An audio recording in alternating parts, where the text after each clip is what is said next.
I'm Tee Houghton, I'm 19 years old, and I've got a range of allergies from environmental factors such as dust, animal dander and pollen, to foods such as shellfish, and also exercise-induced anaphylaxis. So, in a nutshell, mind the pun, that basically means I can have a reaction whenever I'm doing physical activity, but it doesn't mean it happens all the time. There's just that risk.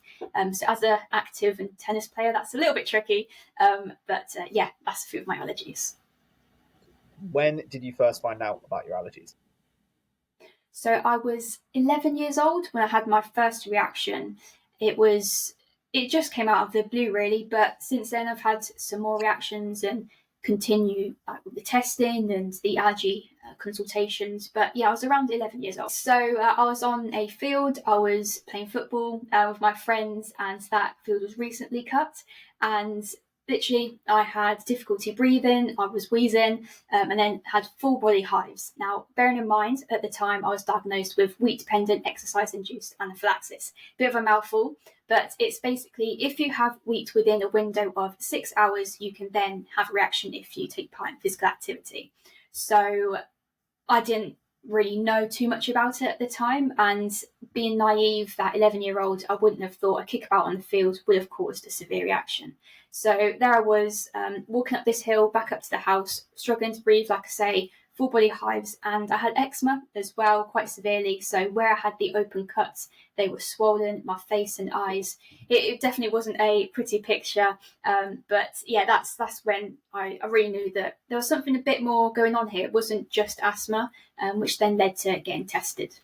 Yeah, I mean, I was quite naive at the time. I just thought, right, I'm going to have an allergy.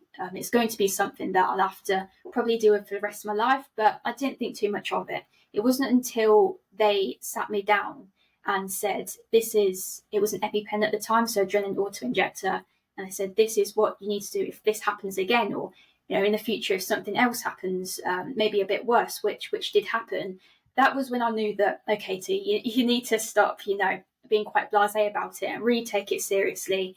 And yeah, from then on, I was more wary of what I was doing. I was telling my friends, I was educating those around me.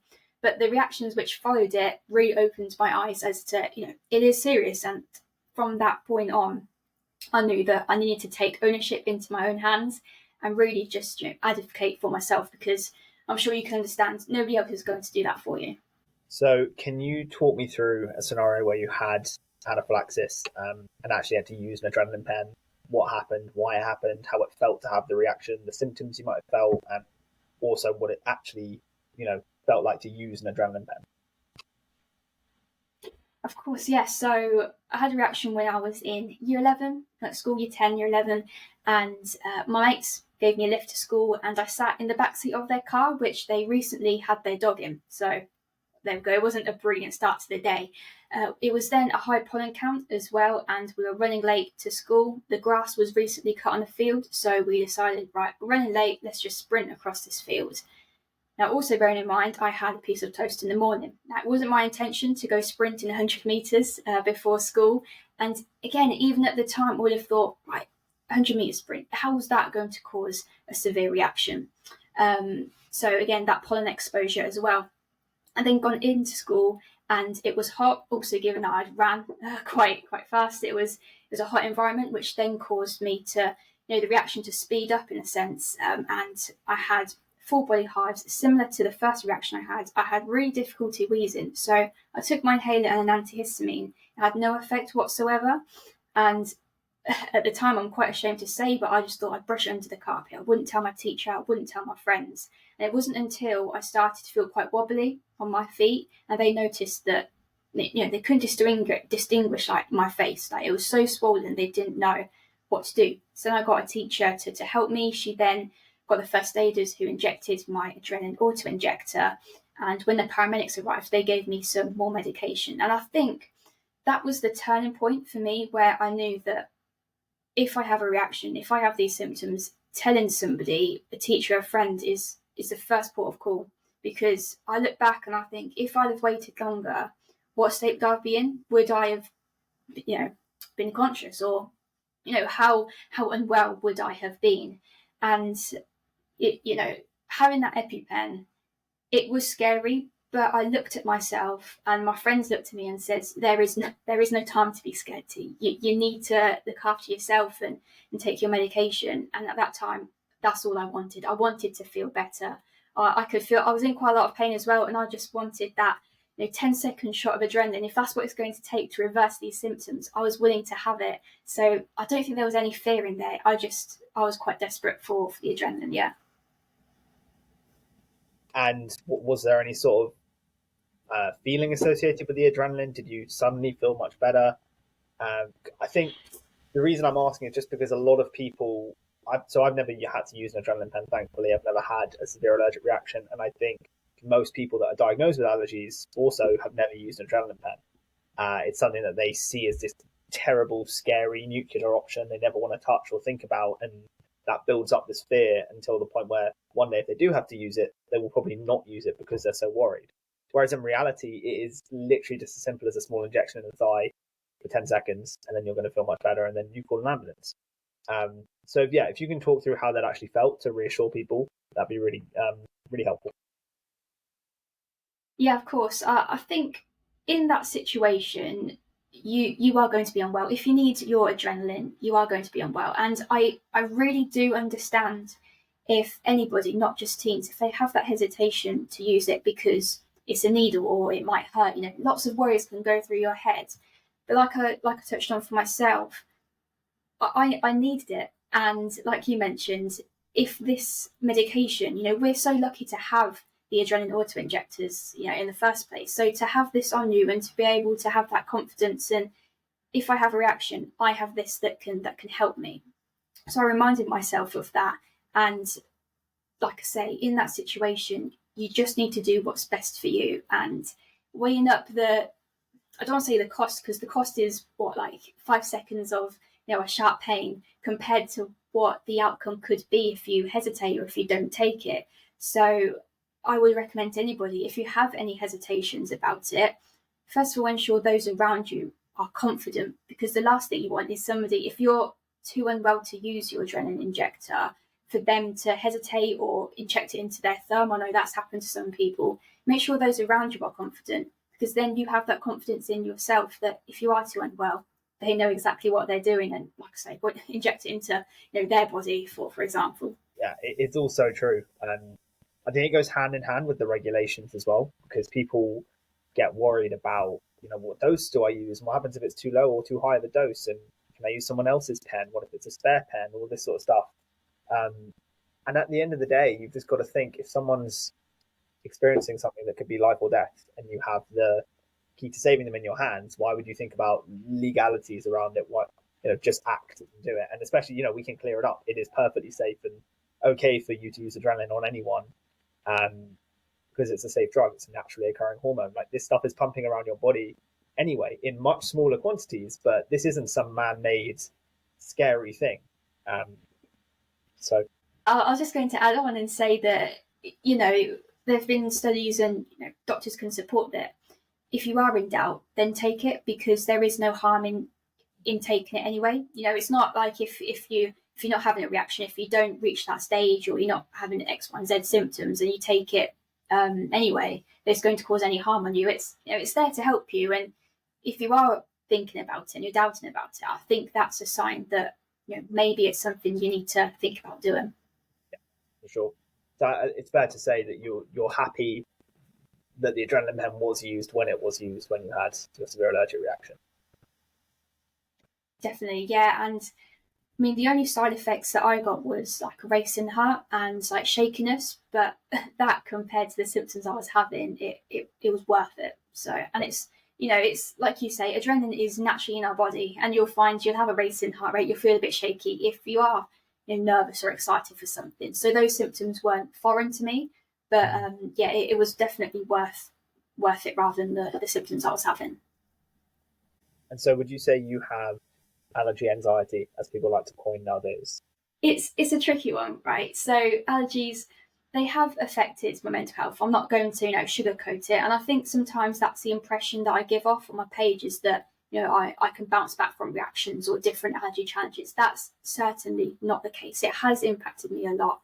But in terms of allergy anxiety, I don't worry what if I have a reaction, or am I reacting? That's not what I really worry about. My main worry is, if I do have a reaction, who and what am I impacting? So will I impact the school lesson? Will I impact work or business? That's my main worry. And I think it stems from a deep rooted feeling that I'm a problem. And it's really hard, Zach, and I'll be honest with you, there have been times where somebody has said to me, T, your allergies are impacting me negatively, and that you are a problem. I'll try not to get emotional here, but that's what people have said to me. So then it's hard, if that situation happens in the future, to not immediately go back to that frame of mind. And that's happened before. The other day, I was in a situation where somebody said to me that you are causing a problem. And immediately in my head, any slight behaviour that was off towards me, instantly I thought, right, they are thinking of me in a very negative way. I'm causing a burden or a problem in this situation. So that is where my anxiety or worry comes from. What impact are my allergies having on other people? Because I manage it well. I feel that I'm confident in managing my allergies as an individual. But what impact is it having on other people, and how are they going to react to the situation if I were to have a reaction? So that's where my allergy anxiety really comes from. How would you wish that could be solved or bettered?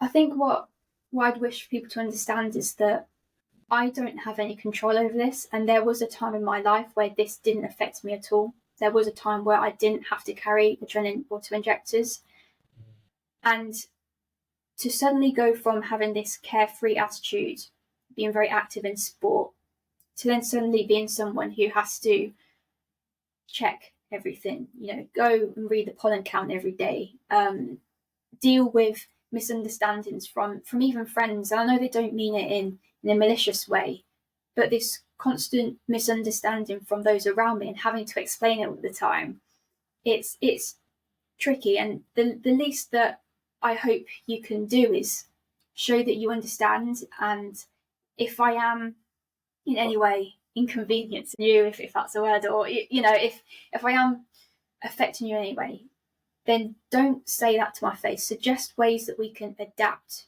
my health condition to your needs, because of course I don't want to be a problem and I don't want to affect you. But if there's any way that I can help you, then please let me know. I won't be offended. I will be if you suddenly say, I don't want anything to do with you because you have allergies, because that's hurtful, and it's nothing that I can do that can change that.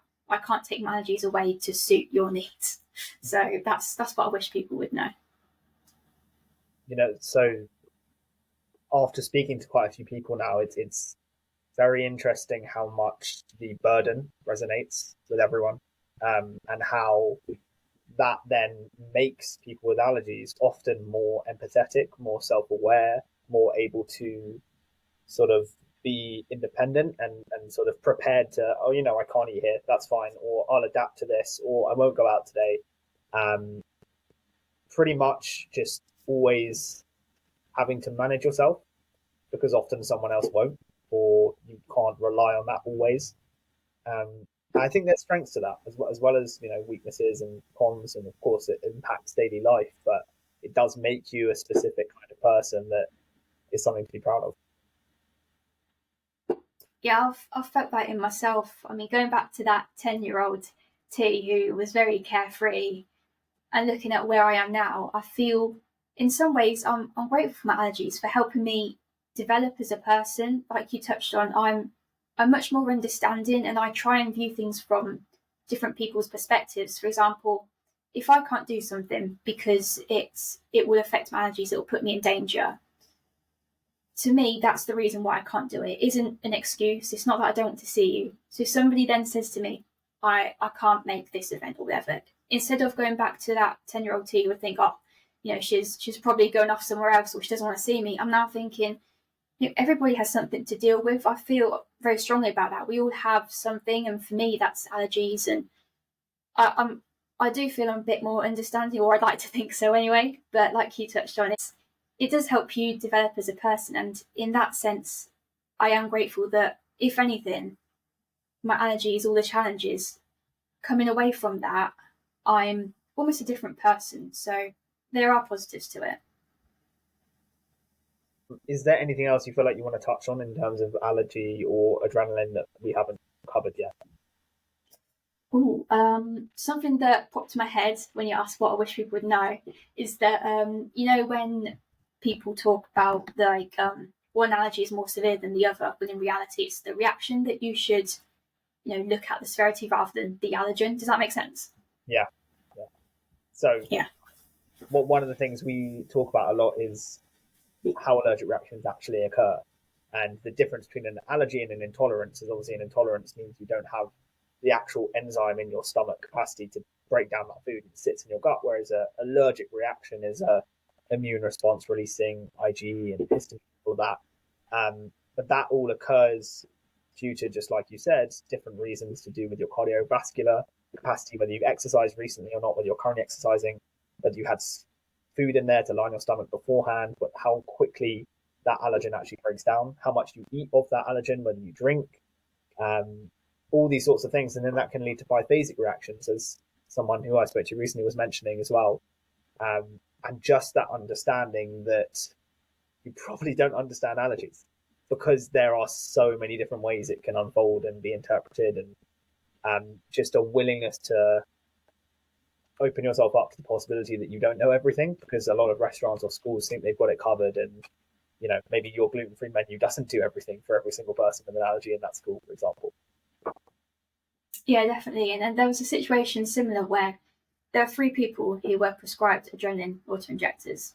One young boy had peanut allergy, the other one had milk allergy, and the other one wasn't in the top 14. And then there was talks of we really need to protect this child with the peanut allergy. And I was thinking, they all carry auto-injectors. It doesn't matter, just because a peanut allergy is more common doesn't make it more severe. They are all at risk of anaphylaxis.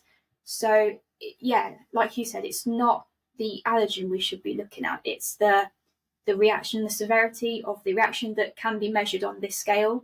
And there's a difference with intolerances, with allergies, is like you touched on. There's different reactions going on in the body.